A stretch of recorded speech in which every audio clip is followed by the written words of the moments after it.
تمام حمد ہے اس خالق ازل کے لیے، سکوت جھیل کو دیتا ہے جو کنول کے لیے۔ میں ان کے نام سے کرتا ہوں ابتدائی کلام، کہ جن کے نام فرشتوں نے بھی سنبھل کے لیے۔ معزز سامعین محترم، السلام علیکم۔ آپ دیکھ رہے ہیں podcast with Imran Hashmi. آج جن شخصیت کو ہم نے اس پوڈ کاسٹ میں مدعو کیا ہے، یقیناً کسی تعارف کے محتاج تو نہیں ہے، اور جس خانوادے سے ان کا تعلق ہے وہ یقیناً یہ اگر کہیں تو یہ غلط نہیں ہوگا کہ واقعی وہ کسی تعارف کے محتاج نہیں۔ جی میری مراد ہے جناب علامہ ارشد امیر آبدی صاحب سے، جو کہ علامہ عرفان حیدر آبدی صاحب شہید ان کے بھتیجے ہیں۔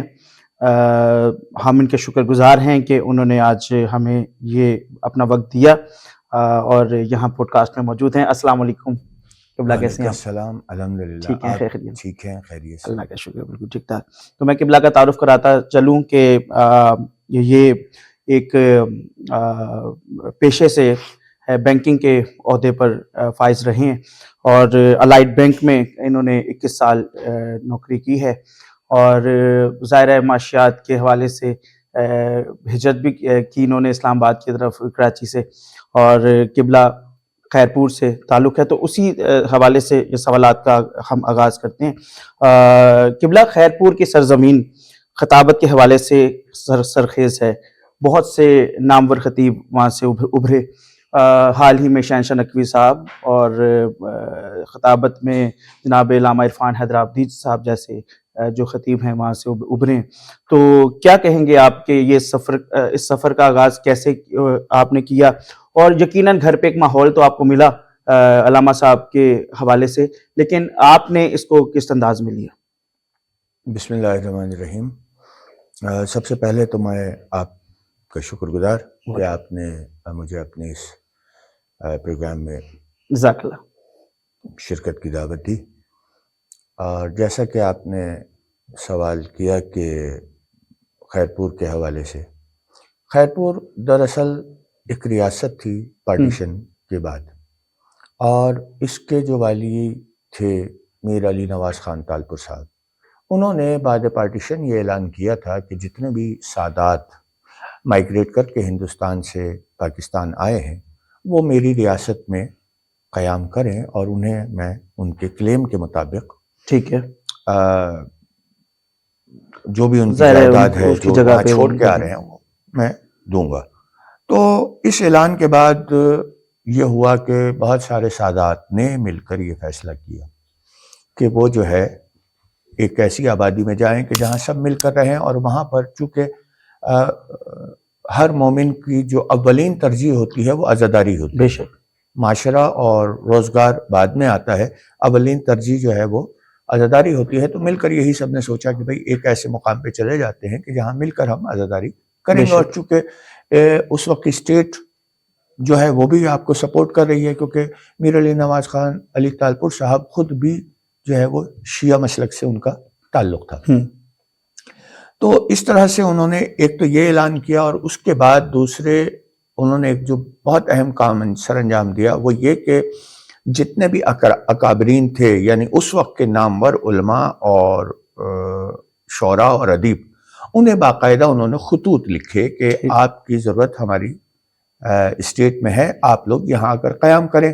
اس میں ہمیں کافی بڑے نام ملتے ہیں، مثال کے طور پر حضرت نسیم امروی صاحب، جی بالکل، جو وہ پھر مولانا حسن امداد صاحب، اسی طرح نسیم امروی صاحب جو ہے وہ کوٹی جی میں جہاں ان کا بنگلہ ہے بالکل وہاں مقیم ہوئے۔ تو اس طرح سے وہ ایک خیرپور ایک ادبی سرزمین بن گئی، بالکل، اور یہاں تک ہوا کہ وہاں پر بزم بننی شروع ہو گئی، بزم انیس، بزم کبیر کے نام سے وہ تمام، اور بہت سارے شعراء، ادیب، دانشور حضرات کی آماجگاہ وہ ہوئی۔ اور مختصراً اگر میں بات کروں تو اس زمانے میں یہ کہا گیا کہ خیرپور جو ہے وہ سندھ کا لکھنؤ کہلایا کرتا ہے۔ تو ظاہر ہے جب اتنی ادبی ماحول ملے گا تو اس میں پروان چڑھنے والے جو شخصیات ہوں گے تو ان میں بھی ادب جو ہے وہ بچپن ہی سے جو ہے وہ اچھی بات. نمو پانا شروع کر دیتا ہے. تو یہی وجہ ہے کہ آج بھی اگر دیکھا جائے تو جیسے آپ نے حوالہ دیا علامہ عرفان حیدر آبادی صاحب خطابت کے آفتاب بن کر ابھرے, اور اس کے ساتھ ساتھ شہنشاہ نقوی صاحب بھی ماشاءاللہ آج جی. اور اس کے علاوہ اور بہت سارے اکابرین خیرپور سے. اس کی ایک وجہ یہ تھی کہ چونکہ وہاں ایک ادبی ماحول قائم ہو چکا تھا اور بڑے بڑے شعراء, ادیب, دانشور حضرات وہاں قیام کرتے تھے, اور ظاہر ہے جہاں شعراء, دانشور اور ادیب حضرات قیام کرتے ہیں تو وہاں پر ایک ماحول بھی جو ہے وہ خود بخود ایک ادبی ماحول پروان چڑھتا ہے. اس وجہ سے کہ اسی وجہ سے خیرپور کی زمین سے جو ہے وہ نامور خطبہ, علماء اور شعراء ماشاءاللہ ظاہر ہوئے. کیا بات ہے. آپ کا یہ سفر جو سٹارٹ اپ آپ نے لیا, کس طرح آپ نے اس کو شروع کیا, اور پھر کراچی سے اسلام آباد کی طرف آپ کا یہ سفر اور ہجرت کرنا, تو آپ کو ظاہر ہے کراچی ایک بہت بڑا ایک آپ کو پتہ ہے ایک سلسلہ ہے جہاں پہ مطلب عزاداری کے حوالے سے, لیکن وہاں سے یہاں اسلام آباد آنا اور یہاں پہ ایک سلسلہ دوبارہ سے آپ کو ایک نیا سفر آگا, تو بہت سی مشکلات ہوتی ہیں, ظاہر ہے ایک بہت کچھ فیس کرتا ہے انسان. تو آپ نے کیا کیا فیس کیا, کس طرح اس چیز کو لیتے ہیں؟ دیکھیے, کہنے کو تو بہت آسان لگتا ہے جی, مگر کسی بھی درجے پر پہنچنے کے لیے اس کی محنت دیکھی جاتی ہے. بے شک. تو جیسے کہ آپ نے کہا کہ پروان اور پرورش ہماری بھی خیرپور سے ہوئی, اور تو چونکہ میں نے عرض کیا کہ خیرپور ایک ادبی ماحول تھا, اور میٹرک کرنے کے بعد میں عرفان حیدر آبادی صاحب چونکہ کراچی منتقل ہو چکے تھے اور ایک بڑا نام ان کا بن چکا تھا, تو ہم عرفان صاحب کے یہاں رہے, اور عرفان صاحب کے یہاں بھی محافل کا سلسلہ رہا کرتا تھا. مطلب ہر ولادت باسعادت پر جو ہے ان کے یہاں مشاعرے اور مسالمے ہوا کرتے تھے, تو اور ویسے بھی ایک ادبی پورا ماحول تھا. تو وہی ماحول جو ہے وہ طاری ہوتا چلا گیا اور اسی میں خود کو ڈھالتے چلے گئے. ابتدا میں یہ سمجھتا ہوں کہ خطابت جو ہے وہ سیکھی نہیں جاتی, بلکہ یہ ایک خدا داد صلاحیت, اور شروع ہی سے بحیثیت خطیب میں سامنے آ گیا تھا, کیونکہ اسکول لائف میں بھی عموماً مدارس اور اسکول کی طرف سے جو ڈیبیٹ کمپٹیشن ہوا کرتے تھے اس میں تقاریر میں حصہ لیا کرتا تھا. اور اس میں یہاں تک بھی تھا کہ خیرپور سے ایک زمانے میں علامہ رضی جعفر صاحب جی بالکل کے زیر انتظام تنظیم المکاتب ایک مدرسہ تھا, اس کے زیر انتظام کراچی میں ایک بہت بڑا پروگرام ہوا کرتا تھا, اور میں وہاں سے خیرپور سے کراچی خطابت کے لیے جاتا تھا. لیکن جب ہم مڈل کلاس یعنی 8ویں 9ویں میں آئے تو والدہ نے کہا کہ پہلے پڑھائی اپنی مکمل کیجیے, پھر اس کے بعد جو ہے دوبارہ اس شعبے میں آئیے گا, اس لیے کہ شعبہ جو ہے وہ پھر پڑھنے کے لیے مشکلات ہوتی.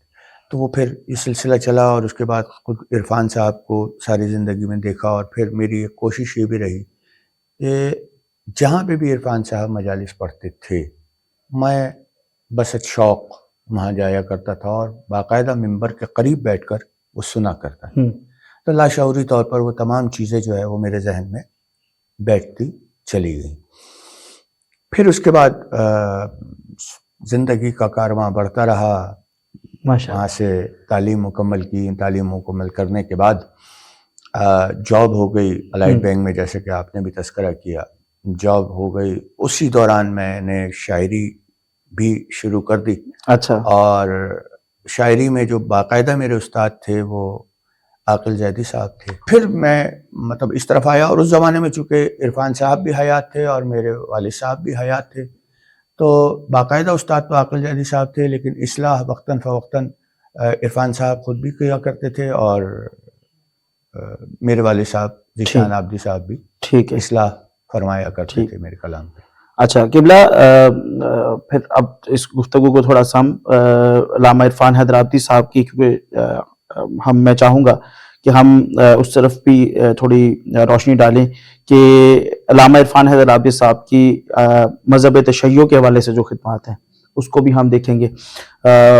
لیکن اس سے پہلے آپ سے میں پوچھنا چاہوں گا کہ کتنے بہن بھائی تھے علامہ عرفان حیدر عابدی صاحب, اور آپ کے والد محترم کون سے آپ بھائی میں سے ہیں؟ وہ خاندان امیر عباس, چونکہ عرفان صاحب کے والد کا نام امیر عباس تھا, تو یہ ان 7 اولادیں تھیں ان کی, ٹھیک ہے, جن میں 4 بھائی تھے اور 3 بہنیں. ٹھیک ہے. اور سب سے بڑے میرے والد صاحب ذیشان حیدر عابدی, ذیشان حیدر عابدی صاحب, اور اس کے بعد جو ہے وہ علامہ عرفان حیدر عابدی, ٹھیک, پھر اس کے بعد ایک بہن, پھر اس کے بعد علامہ فرقان حیدر عابدی صاحب, پھر اس کے بعد ریحان حیدر عابدی, اور پھر اس کے بعد ایک بہن اور مطلب اس طرح سے یہ سلسلہ. یہ ٹھیک ہے, مطلب آپ کے والد صاحب بھائی سب سے اور بڑے 3 بہنیں. ٹھیک ہے, ہمارے والد صاحب سب سے بڑے. ٹھیک ٹھیک ٹھیک. تو آپ کے چچا ہوئے پھر عرفان حیدر عابدی جی, عرفان صاحب میرے چچا. ٹھیک ہے. تو قبلہ اس کو آگے بڑھاتے ہوئے, جیسے کہ آپ نے ابھی فرقان حیدر عابدی صاحب کا بھی نام لیا, تو ان کے بھائی فرقان حیدر عابدی صاحب سے ریلیٹڈ میں تھوڑا پوچھنا چاہوں گا, کیونکہ ظاہر ہے وہ ایک دور ایسا, اتنا بڑا نام, اور پھر اچانک سے ایک ماحول ایسا بن گیا کہ ان کی شہادت ہوئی. تو اتنے بڑے نام کے بعد میں آپ کو پتہ ہے بڑے مسائل ہوتے ہیں کہ اس کو سنبھالنا, اور یہ ان کا ایک مشن ہوگا ظاہر ہے اس کو لے کر چلنا. تو اس ماحول میں دیکھا گیا کہ فرقان حیدر عابدی صاحب نے اس سلسلے کو سنبھالا. آپ کیا سمجھتے ہیں اس حوالے سے؟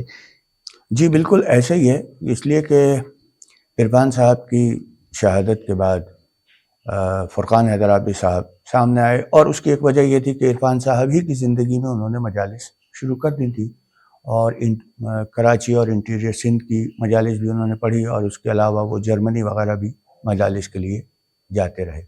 لیکن عرفان صاحب کے بعد جو انہوں نے زیادہ تر جو فوکس کیا وہ کراچی اور سندھ کو ہی کیا, پنجاب کی طرف ان کا رخ زیادہ نہیں ہوا. اس کی ایک وجہ یہ بھی تھی کہ وہ خطابت کے ساتھ ساتھ جاب بھی کر رہے تھے. ٹھیک ہے, الائٹ بینک میں ان کی جاب تھی, تو ظاہر ہے جاب اتنی آپ کو اجازت نہیں دیتی کہ آپ دور دراز کے سفر گاہے گاہے کریں.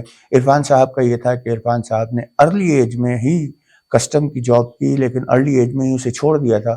اسی وجہ سے وہ پورے ملک میں وہ بآسانی بالکل کر سکتے تھے. پوچھنا چاہوں گا قبلہ آپ سے بھی یہی سوال, مختلف انٹرویوز بھی دیکھے گئے, ان کے بیٹے کا بھی انٹرویوز ہیں کافی اس حوالے سے کہ قبلہ, کیونکہ وہ خود بھی موجود تھے اس گاڑی میں جب وہ انٹرویو موجود ہے میرے پاس, کہ جس میں انہوں نے بتایا کہ یہ پہلے بھی کافی اٹیکس ہو چکے تھے ان پہ, لیکن وہ بچت ہو گئی اس حوالے سے. کالعدم تنظیمیں کافی پیچھے تھیں ان کے لگی ہوئی کافی عرصے سے, لیکن پھر وہ ایک ایکسیڈنٹ ہوا, لیکن انہوں نے کہا وہ بھی ظاہر ہے ان پہ ایک اٹیک ہی تھا, اور وہ ایک پلانڈ تھا سارا, اور جس کی اس میں رزلٹ میں شہادت پر فائز ہوئے. تو آپ اگر یہ شہادت پہ فائز ہوئے اور یہ ایکسیڈنٹ جو ہے وہ ان پہ ایک اٹیک تھا, تو پھر اس کے بعد کیوں خاموشی آپ کے خاندان کی طرف سے اس پہ کی گئی؟ تو اس پہ ذرا روشنی ڈالیے گا. یہی وجہ ہے کہ ہم نے اپنا جو معاملہ ہے وہ خدا کے سپرد کر دیا ہے, ایسے اس لیے کہ اس سے بڑا نہ عادل کوئی ہے نہ کوئی منصف کوئی. تو جیسا کہ دیکھا گیا ان کی شخصیت میں علامہ عرفان حیدر عابدی شہید, کہ وہ بہت ایک نڈر قسم کے انسان دیکھے گئے, اور انہوں نے ان کی مختلف ایسے خطاب بھی ہیں اور بڑے ایسے ہم نے دیکھے. تو کیا کہتے ہیں کہ آپ کے خاندان کو یہ سعادت حاصل ہے کہ وہ اتنے بڑے خطیب اور نڈر خطیب اور جو شہادت کے درجے پہ بھی فائز ہوئے, تو کیا دوبارہ ایسا کوئی اٹھے گا آپ کے خاندان میں؟ کیا کہتے ہیں اس بارے میں؟ دیکھیں, جہاں تک جیسا آپ نے بہادری کی بات کی, تو یہ ایک موروثی صلاحیت ہوتی ہے. میں ایک چھوٹی سی بات اور بھی کرنا چاہوں گا یہاں پر آپ ہی کے توسط سے, جی, کہ عرفان حیدر عابدی کو یہ دلیری اور یہ شجاعت جو ہے وہ معصومین کا صدقہ تو تھا ہی تھا, لیکن انہیں اپنے باپ کی طرف سے بھی ملی. اس کی وجہ یہ ہے کہ 1963 میں جو ایک بہت بڑا سانحہ ہوا تھا ٹھیڑی کا, تو اس چھیڑی کے سانحے میں جو پورا مقدمہ اسٹیٹ پر کیا گیا تھا وہ خود عرفان حیدرآبادی صاحب کے والد صاحب امیر عباس صاحب نے کیا تھا. اچھا. اور اس زمانے میں جی ہاں، اور اس زمانے میں جو چھیڑی کے لوگ تھے انہوں نے امیر عباس صاحب پر یعنی عرفان عابدی صاحب کے والد صاحب کے سر کا انعام رکھا تھا 50,000 روپے. 1963 میں 50,000 روپے ایک بہت بڑی رقم، بہت بڑی، بے شک. جو بھی اس کو مار دے گا یا اسے سر اتارے گا اس کا ہم اسے 50,000 دیں گے. لیکن اس کے باوجود بھی وہ اپنے موقف پر ڈٹے رہے اور باقاعدہ انہوں نے پورا مقدمہ لڑا اس کا، اور اس مقدمے کے نتیجے میں یہ گنج شہیدہ جو آباد کیا گیا جہاں شہداء کی قبریں ہیں خیرپور میں، اس کے اطراف کی زمینیں وغیرہ جو ہے وہ الاٹ ہوئیں اور وہ ٹرسٹ کے نام کی گئی. تو ظاہر ہے وہ دلیری، وہ شجاعت جو ہے وہ عرفان صاحب کو وہ ورثے میں باپ کی طرف سے آتا. تو انشاءاللہ ظاہر ہے یہ ایک موروث، میں نے کہا نا کہ یہ ایک وراثتی ایک صلاحیت ہوتی ہے، اور ہر خانوادے میں یہ آپ مطلب اس خانوادے میں یہ آپ کو نظر آئے گی. چاہے وہ فرقان صاحب کی خطابت کو دیکھ لیجئے، چاہے وہ مجہقر کی خطابت کو دیکھ لیجئے، تو کہیں نہ کہیں ہم جو ہے وہ دفاع محمد والے محمد جو ہے وہ کرتے ہوئے نظر آتے ہیں، اور دلائل کے ساتھ، قرآنی دلائل اور استدلال اور آیا احادیث رسالت کے مطابق. جیسا کہ یہ بھی دیکھا گیا کہ 4 اشرے ہونے کے باوجود اتنا انسان تھک جاتا ہے، لیکن عرفان حیدرآبادی صاحب کی جو کہاں سے لاتے تھے وہ اتنی توانائی، سیم ایک ان کا ایک ہی وہ توانائی کا وہ انداز ہوتا تھا کہ وہ کہاں سے ان میں یہ توانائی آتی تھی؟ عمران بھائی تھوڑا سا میں آپ کو یہاں یہ وضاحت کرنا چاہوں گا کہ عرفان صاحب کراچی میں 4 نہیں بلکہ 6 یا 7 بالکل ایسے ہی اشروں سے خطاب کرتے تھے، اور ایک وقت تو ایسا بھی آیا کہ وہ لاہور اور کراچی دونوں جگہ ایک ہی وقت میں خطاب کر رہے تھے. یعنی صبح میں وہ لاہور خطاب کرتے تھے اور شام میں وہ کراچی. اور پاکستان کی تاریخ میں یہ کسی خطیب کے ساتھ پہلی دفعہ یہ سلسلہ ہوا کہ وہ ایک ہی وقت میں مطلب عشرہ اولا صبح میں لاہور اور رات میں شام میں وہ کراچی. تو یہ بھی ایک میں سمجھتا ہوں کہ ان کی خاندان اہل بیت سے جو عقیدت تھی وہ عقیدت انہیں وہ پاور اور طاقت دے رہی ہوتی تھی کہ جس ورنہ عام حالات میں یہ نہیں ہو سکتا. اس لیے کہ ہم نے یہ بھی دیکھا ہے کہ ایک وقت یعنی جب وہ ڈھلکتی عمر میں آئے ہیں، آخری وقتوں میں عرفان صاحب آئے تو ایک باقاعدہ پورا میڈیکل باکس ان کے ساتھ چلا کرتا تھا. اچھا. اور ایک ڈاکٹر ان کے ساتھ ہوا کرتے تھے، ڈاکٹر سرور ان کا نام تھا، نام لینے میں مجھے قباحت نہیں ہوگی. تو وہ یہ کہا کرتے تھے کہ بیٹا جس انداز کی عرفان صاحب خطابت کرتے ہیں تو 1 گھنٹے کی تقریر اتنا تھکاتی ہے کہ جیسے 3 راتوں کی نیند آپ نے نہ لی ہو. واہ. لیکن اس کے باوجود بھی 6 7 اشرے پڑھنا، تو یہ صرف وہ عقیدت جو معصومین سے انہیں تھی، اس عقیدت کے نتیجے میں سمجھتا ہوں کہ معصوم انہیں وہ توانائیاں بھی دیا کرتے تھے جو ممبر پر آ کر ظاہر ہوا کرتی. اچھا قبلہ، پاکستان پیپل پارٹی کی بہت سپورٹ رہی ہے علامہ صاحب کو، جیسا کہ دیکھا گیا کہ ان کی بیٹی کی شادی میں بے نظیر خود آئی تھیں، ایسا مطلب سزا تو، اور مطلب کافی سپورٹ اس وقت رہی دونوں کو، مطلب قبلہ کو بھی اور پیپل پارٹی کو بھی.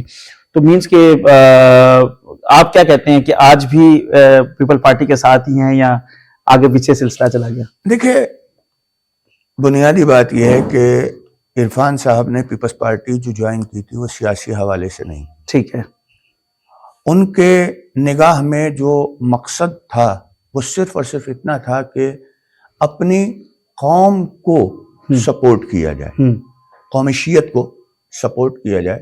اچھا قبلہ، دیکھا گیا کہ بہت سے ایسے پڑھنے والے، چاہے وہ منقبت خواہ ہوں، چاہے وہ نوا خواہ ہو، چاہے وہ شاعر ہو، چاہے وہ خطیب ہو، عرفان حیدرآبادی صاحب کی ایسی شخصیات کے اوپر اثرات کافی رہے. انہوں نے مینس کہ ان کا ایک جو خطابت کا سٹائل تھا، اگر میں یوں کہوں کہ ایک ندیم سرور صاحب کا ایک نوحہ بھی تھا، اور وہ اصل میں تو وہ جو نعرہ تھا زبان کے ساتھ دل بولا علی مولا علی مولا، وہ کافی آپ کو مشہور نعرہ ہے. تو وہ سننے میں آتا ہے کہ وہ ایک اہل سنت شخص تھے جنہوں نے یہ نعرہ، لیکن اس کو ہائی لائٹ کرنے میں عرفان حیدر عابدی صاحب نے اس کی پروموشن کی، اور وہ نعرہ پھر گونجا یہاں تک کہ ندیم سرور صاحب نے اپنی کیسٹ میں اس دور میں اسے ایز اے نوحہ جو ہے وہ پڑھا. تو کیا کہتے ہیں آپ اس حوالے سے؟ اور یہ بھی دیکھا گیا کہ محسن نقوی صاحب کے ساتھ ان کی گہری دوستی، ایز اے وہ شاعر تھے، یہ خطیب تھے، اور علامہ ناصر عباس صاحب ان کی شاگردی میں رہے، اور ایسے ہی شخصیات جو ہیں وہ رہیں. اور اس کے بعد یہ بھی ایک دیکھنے میں آیا، سوال تھوڑا لمبا ہو گیا لیکن یہ ضروری ہے کہ ان کا جو سٹائل تھا خطابت کا، کہ میں نے بہت سی ایسی ویڈیوز دیکھی جب عرفان حیدر عابدی صاحب کو میں نے وہ پڑھا یا دیکھا، ان کو محسوس کیا، تو وہ بیٹھے ہوئے ہیں ممبر پہ اور ساتھ سٹیج پہ انہوں نے کھڑا کر لیا، کبھی ناصر جہان کو بلا رہے ہیں کہ آپ یہ والا کلام پڑھیں اور وہ خود گریا کر رہے ہیں، کبھی وہ ندیم سرور صاحب کو بلا رہے ہیں کہ آپ یہ کلام پڑھیں اور وہ خود گریا بھی کر رہے ہیں، یا نعرے بھی لگا رہے ہیں، اور وہ کبھی وہ ریحان اعظمی صاحب کو کھڑا کر رہے ہیں. مطلب وہ ان کی ایک یہ دیکھا گیا محسن نقوی صاحب کو تو خود وہ ممبر پہ بیٹھے ہوتے تھے. لیکن آج کی خطیب اور اس دور کے خطیب، خاص طور پہ عرفان حیدر عابدی صاحب، کیا فرق نظر آتا ہے آپ کو؟ دیکھیے سوال حقیقتاً ذرا لمبا ہوا ہے. اصل میں مختصراً اگر میں بات کروں تو بنیادی طور پر عرفان صاحب ایک خطیب ہونے کے ساتھ ساتھ دوست پرور انسان بھی تھے. اور ظاہر ہے جس شخص کے اندر دوست پروری ہوتی ہے تو اس کی یہ خواہش ہوتی ہے کہ اس کے ملنے والے، اس کے دوست، اس کے احباب، اور خاص طور پر ان سے جونیئر حضرات وہ سامنے آئے، ابھر کر سامنے آئے، اور اس کے لیے آپ کی حوصلہ افزائیاں درکار ہوا کرتی. تو عرفان صاحب کا یہ خاصہ بھی تھا کہ وہ اپنے دور کے جتنے بھی عزادار جو شعبہ عزاداری میں، چاہے وہ نوحہ خوانی کے حوالے سے ہو، چاہے وہ منقبت خوانی کے حوالے سے ہو، چاہے وہ شاعری کے حوالے سے ہو، یا ان سب کو وہ پروموٹ کیا کرتے تھے. یہ ان کا ایک خاصہ تھا. ٹھیک. اور یہ کام وہی کر سکتا ہے کہ جسے اپنے آپ پر اعتماد ہو، ورنہ معذرت کے ساتھ، ورنہ تو ایک انگلش کا مقولہ ہے کہ آرٹ از سیلفش. ایسے ہی ہے، فن جو ہے وہ سیلفش ہوتا ہے. ایسے ہی ہے. لیکن یہ وہاں صادق ہوتا ہے کہ جہاں پر لوگوں کو اپنے فن پر اعتماد نہ ہو. لیکن جہاں لوگوں کو اپنے فن پر اعتماد ہوتا ہے وہاں پھر خود غرضی نہیں ہوا کرتی. پھر وہاں پر فن پروری سامنے آتی ہے. جو جتنا اچھا کہہ رہا ہے اسے سامنے آنا چاہیے. یہ فن پروری اس کو ہم کہہ سکتے ہیں. تو یہ بنیادی طور پر یہ ہنر بھی ایک انہوں نے اپنے اجداد ہی سے سیکھا، اپنے ماحول سے سیکھا. میں نے عرض کیا کہ جیسے ہمارے خیرپور میں نسیم امروہی صاحب، تو عموماً جو بزم انیس، بزم دبور ہوتی تھی، ان کی صدارت نسیم صاحب ہی کرتے تھے، اور اس میں نئے لکھنے والوں کو وہ پروموٹ کیا کرتے تھے، ان کی اصلاح کیا کرتے تھے. یہ ایک طرح سے ایک آنے والی نسل کو جو ہے نا وہ بنانا اور سنوارنا، اسے آپ کہیں، کیا کہتے ہیں، یہ وہ ان کے اندر کمال تھا. اس لیے کہ وہ یہ بھی جانتے تھے کہ ہر آدمی ہر وقت موجود نہیں رہ سکتا. جانا ہے، بالکل، جب جانا ہے تو نئے والوں کو تیار کر کے جانا ہے. واہ واہ واہ، اچھی بات ہے. اور اسی وجہ سے وہ جو ہے، چاہے وہ نوحہ خوانی کے حوالے سے ندیم رضا سرور صاحب ہوں یا ناصر حسین زیدی صاحب ہوں، یہاں تک ہے کہ ان کا تو دوست پروری کا عالم یہ ہے کہ میں نے ان کے جنازے پر جعفر ددہ صاحب کو بھی یہ کہتے ہوئے سنا ہے کہ عرفان، تمہیں میرا یہ نوحہ بہت پسند تھا، اور جہاں جہاں پہ بھی میں موجود ہوتا تھا تم کہا کرتے تھے کہ جعفر بھائی یہ نوحہ پڑھیں. شہید و زندہ باد ان کا ایک بڑا معروف نوحہ تھا جعفر ددہ صاحب. تو انہوں نے ان کی قبر پر وہ نوحہ بھی پڑھا کہ تجھے یہ نوحہ پسند تھا، آخری دفعہ میں تجھے پھر سنا رہا ہوں. یعنی وہ کسی خاص حوالے سے نہیں، بلکہ جہاں جس کا جو اچھی چیز ہوتی تھی وہ اسے اپریشیٹ کیا کرتے تھے، چاہے وہ ممبر کے ذریعے ہو، چاہے وہ کسی بھی حوالے سے. یہ ان کا خاصہ تھا، اور وہ خاصہ اس لیے تھا کہ وہ چاہتے تھے کہ ہمارے بعد جو ہے جو نیکسٹ جنریشن آئے وہ ایک تیار ہو کر آئے. واہ.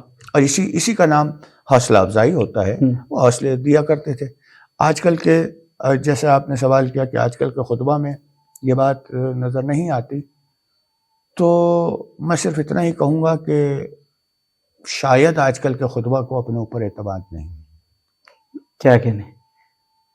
اس لیے کہ عرفان حیدرآبادی صاحب اپنے دور میں ظاہر خطیب تھے، اور ان کے دور میں بہت سارے خطیب بھی تھے، اور یہاں تک ہم نے دیکھا ہے، چونکہ ہم ساتھ رہے ہیں، تو انڈیا سے بھی خطیب آ کے ان کے یہاں ٹھہرا کرتے تھے، اور وہ انڈیا سے بھی خطبہ کو پڑھایا کرتے تھے. یعنی یہاں آنے کے بعد وہ انہیں یہاں کی مجالس دلوایا کرتے تھے کہ بھائی میرے مہمان آئے ہوئے ہیں، آپ ان سے مجلس پڑھوائیں. اسی کے ساتھ ساتھ وہ پروموشن ان کی ہوتی رہتی تھی. خاص طور پہ ناصر عباس کو انہوں نے بہت، جہاں عرفان صاحب کو کے پاس وقت نہیں ہوتا تھا اور ان کے پاس مجلس ہوتی تو وہ کہتے تھے میں نہیں آ سکتا، میرے بھائی فرقان کو بلا لیجئے، یا ناصر عباس کو بلا لیجئے، یا اور جو ان کے دوسرے شاگرد تھے وہ کہا کرتے تھے انہیں بلا لیں. اور صرف یہی نہیں، شاگردوں ہی نہیں، بلکہ میں تو یہ بھی کہوں گا کہ عرفان صاحب نے اپنے ہم عصر خطبہ کو بھی جو ہے وہ پڑھوایا. میں آئی وٹنس ہوں اس بات کا کہ محسن نقوی صاحب کو عرفان صاحب نے کراچی میں بہت زیادہ پڑھوایا. جی بالکل، اس میں تو کوئی شک نہیں ہے، ایسا ہی ہے. میں نے وہی بتایا، کہا کہ ان کی وہ دوستی بھی گہری تھی، کافی گہری دوستی تھی. اسی کے ساتھ ساتھ نسیم عباس یو کے اسکوائر میں مجلس ایک ہوا کرتی تھی، اور بڑی اپنے وقت کی بہت عظیم الشان مجلس ہوا کرتے تھے. وہاں پر بھی نسیم عباس رضوی صاحب جیسی بلند پایہ شخصیت کو باقاعدہ بلوایا گیا، پڑھوایا گیا. کہ آپ اپنی خطابت میں کیا عرفان حیدرآبادی صاحب کو زندہ رکھیں گے اسی طرح، یا آپ اپنا انداز اس میں انشاءاللہ بالکل. دیکھیے عرفان حیدرآبادی صاحب ایک ایسی شخصیت تھیں کہ جن کا لہجہ اتنا بڑا تھا کہ پاک و ہند میں جتنے بھی نئے خطیب ابھر رہے ہیں وہ عرفان صاحب ہی کے لہجے کو نقل کر رہے ہیں. اتنا بڑا ان کا لہجہ تھا، اس میں کوئی شک نہیں.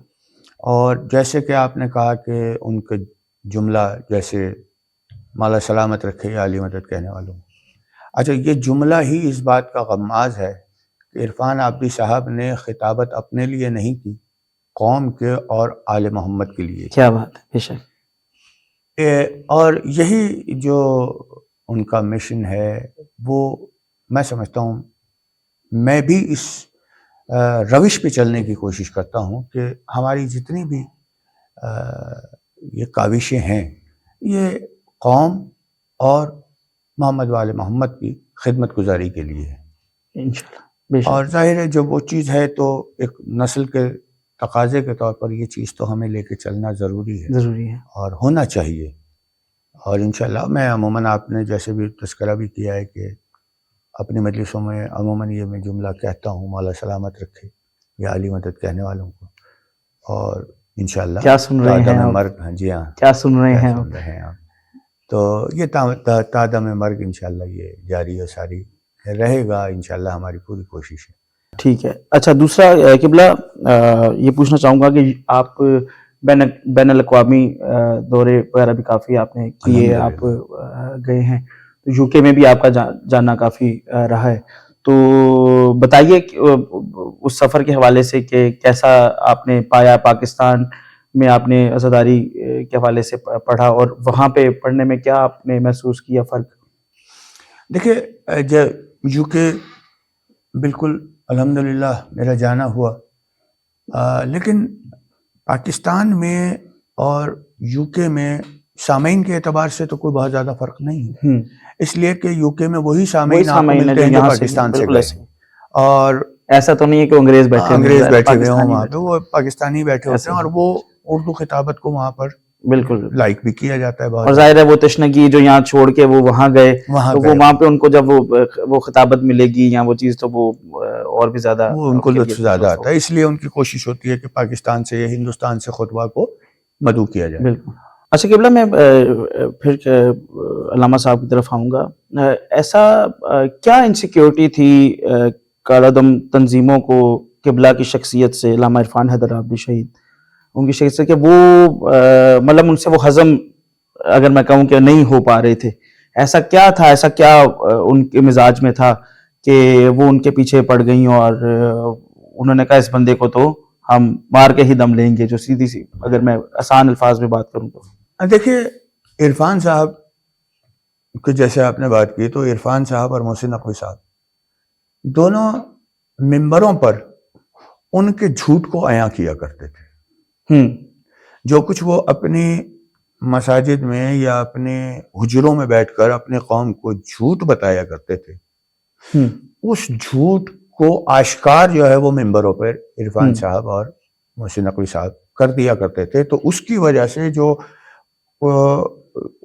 ظاہر ہے جب آپ کسی کو جو ہے جھوٹا قرار دیں گے اور اس کے پاس اپنے جھوٹ کے لیے کوئی دلیل موجود نہیں ہوگی، تو پھر یہ تو فطرت کا تقاضا ہے کہ وہ پھر کہتے ہیں کہ بھائی یہ بندہ جو ہے اب دلائل سے تو رکنے والا نہیں ہے، ایسے ہی ہے، تو اسے اب مار دیا جائے. تو یہی وجہ ایک سامنے آتی تھی کہ عرفان صاحب اور جو تھے وہ یا محسن نقوی صاحب یہ اب ممبروں پر دلائل سے جو ہے وہ ان کی گفتگو کا رد کیا کرتے تھے. یہ دور ابھی بھی آج بھی موجود آج بھی بالکل، یہ اب بھی آج بھی ایسا ہے. لیکن آج کل ہم اتحاد بین المسلمین کے حوالے سے کام کافی ہو رہا ہے، لیکن اس کے باوجود آپ کیا کہیں گے کہ آج کل کے دور میں بھی اس کے باوجود نہیں معاملہ نیچے آ رہا؟ کوئی نہ کوئی روز کوئی نہ کوئی سننے میں ملتا ہے دہشت گردی کے حوالے سے. آج کل کی دہشت گردی کے حوالے سے آپ کیا کہیں گے کہ آج بھی ایسے بہت سے علامہ عرفان حیدر عابدی موجود ہیں جو ان کی نظر میں ہیں کالعدم تنظیموں کی؟ یہ تو ہر دور میں رہا ہے. ٹھیک ہے. اگر ہم تاریخ ہند و پاک کو دیکھیں تو شہید ثالث کا بھی یہی معاملہ ہمیں نظر آتا ہے.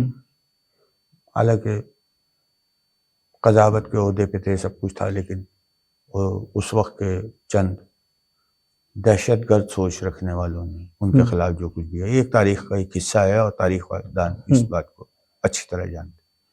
تو یہ ہر دور میں ایسا رہا کہ مخالفین کے پاس جب کوئی دلائل نہیں ہوتے تو وہ پھر لیکن سوشل میڈیا نے کافی ترقی کر لی ہے آج کل کے دور میں. قبلہ دیکھیے کہ وہ بہت سے ایسے لوگوں کو بے نقاب کر دیا ہے، ان کے عزائم کو، ان کی چیزوں کو، کہ جو وہ چھپاتے رہے اس طرح کر کے. لیکن آج کل سب کچھ ان کی نسلوں میں وہ لوگ وہ پردہ فاش ہو چکا ہے. ان لوگوں کے آگے نسلوں میں آپ کی بات صحیح ہے، پردہ فاش تو ہو چکا ہے، لیکن اس کے باوجود بہت سارے ایسے ناسمجھ ہیں جو ابھی بھی ان کے فالوورز ہیں. بالکل وہ تو ہیں، ٹھیک ہے نا. ایسے ہی ہے. تو اب انہی فالوورز کو بچانے کے لیے اور اپنے جھوٹ کو جو ہے وہ سچ بنانے کے لیے وہ زبانیں بند کر دینا چاہتے ہیں کہ جو ان کے جھوٹ کو آشکار کر رہی ہیں. ٹھیک ٹھیک ٹھیک. تو یہ ہر دور میں رہے گا. ٹھیک.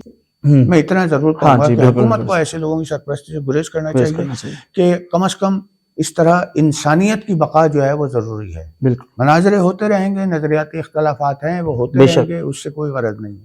لیکن اس میں کہ بھئی جان سے مار دو، یہ کر دو، وہ کر دو، یہ چیز جو ہے وہ خطرناک ہے. ہم کلوزنگ کی طرف جاتے ہیں. قبلہ بہت ہی شکر گزار ہیں آپ کے کہ آپ نے وقت نکالا اور ہمارے ساتھ پوڈ کاسٹ میں آئے، اور ہم دعا گو ہیں آپ کے لیے، آپ کے خانوادے کے لیے کہ یہ سلسلہ یوں ہی قائم و دائم رہے اور آپ کے خانوادے میں بہت سے علامہ عرفان حیدر عابدی پیدا ہوتے رہیں.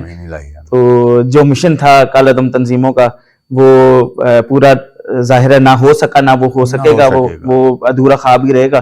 تو انشاءاللہ ہم آپ کے لیے دعا گو ہیں کہ آپ کے خانوادے میں کوئی نہ کوئی پھر سے ایسے اٹھتا رہے. الہی آمین. مولا آپ لوگوں کو بھی سلامت رکھیں اور آپ کے اس جو مشن آپ لے کر چل رہے ہیں اسے تادیر قائم و دائم رکھے اور اسے عروج عطا فرمائے. بہت شکریہ. جزاک اللہ. خدا حافظ.